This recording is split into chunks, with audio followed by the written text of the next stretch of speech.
Hello guys and welcome to a video here. Yes, I haven't been making any videos for the last couple of weeks, and that's because I'm trying to save my energy for the on season, the official start of the season. But it looks like that has been cut short, as we do have an area of interest here in the Gulf of Mexico, which is also Invest 90L. Yes, we have our first invest of the season. And this just came out of nowhere, really. Yesterday, when the HRRR, depicted something could try to form out of this, and this is what started the whole craze of looking at this Gulf of Mexico system. But as we're gonna see here, the National Hurricane Center isn't really too crazy about this, and we're gonna look over the discussion right now. So, this is an area of disorganized showers and thunderstorms that is associated with a surface trough of low pressure over the north central Gulf of Mexico. Surface pressures remain high and environmental conditions do not appear favorable for significant development before the system moves inland over the central Gulf Coast in a day or so. So, what this is saying is they don't expect anything to, they don't expect too much more development than this right now. But this was also before a low level center was proven to be there. And, who knows what they're going to say at the 8 p.m. advisory. We're just going to have to wait and see. But this will be primarily a rainfall event. And we're going to see here, right here, regardless of development, the system could produce heavy rainfall and gusty winds over portions of the central Gulf Coast from southeastern Louisiana to western Florida Panhandle. Additional information on rainfall and flooding potential can be found in the product issued by your local National Weather Service forecast office and excessive rainfall outlook issued by the Weather Prediction Center. And the chances in 48 hours are 10%, which is low, and 5 days is low, 10% too. This doesn't even have 5 days, let alone 48 hours. Or 48 hours, let alone 5 days. I got them mixed up a little bit. But yeah, we'll see what it says on the 8 p.m. update here. So here is the particulars here for Invest 90L. This is the 18Z update here. It's located at 26.6 north, 88.0 west, and maximum sustained winds are at 25 knots or 30 miles per hour. Minimal central pressure is at 1,014 millibars, so the pressure is really high with this system right now. So that's going to have to change a little bit before we can actually get some development here. So as you can see here, most models have this making landfall at about 18 to 24 hours. Not much to really show with these models here, besides, you know, what the pressure is going to be like. There's not a whole lot of lines here. This one is about 18 hours, it looks like.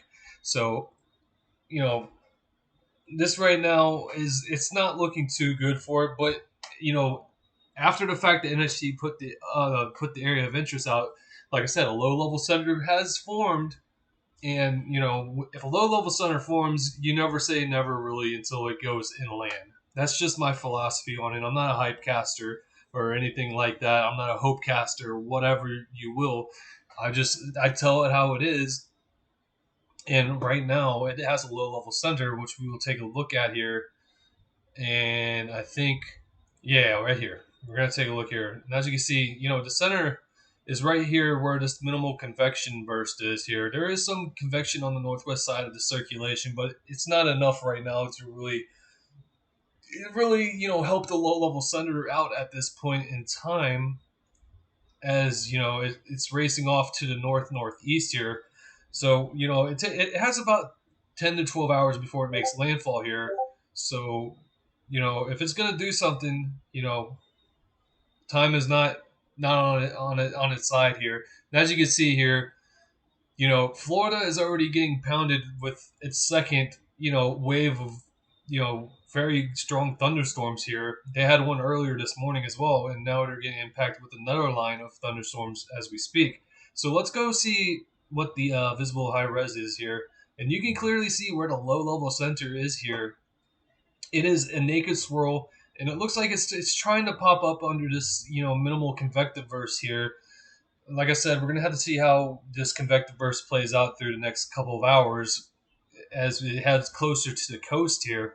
But I don't expect too much out of this, and if it does eventually go on to do something, I only see probably a minimal TD at the very best.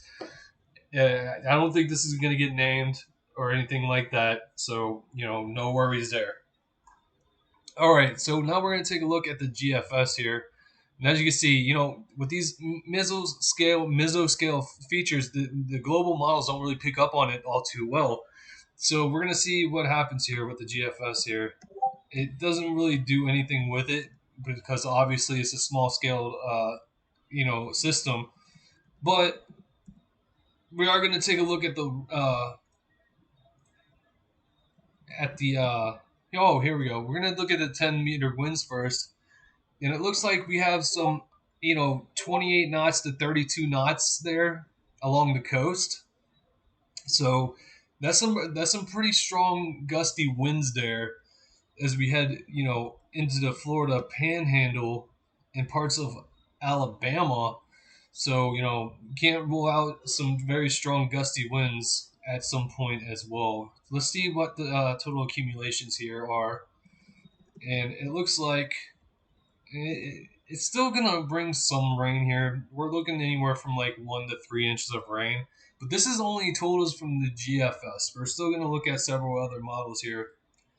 And speaking of other models, we're gonna take a look at the CMC here, and this one has the most development out of all of the models here. So as we have through time, as you can see, look at that.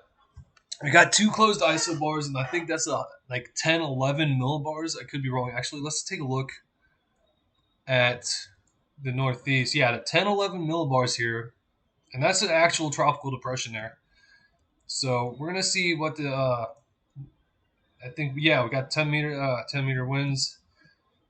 As you can see here, we got some yellows popping up here, which is indicative of like 32 knots, which is definitely a tropical depression here at this current point in time. So even if it doesn't get named, if it becomes a tropical depression, our preseason streak still continues.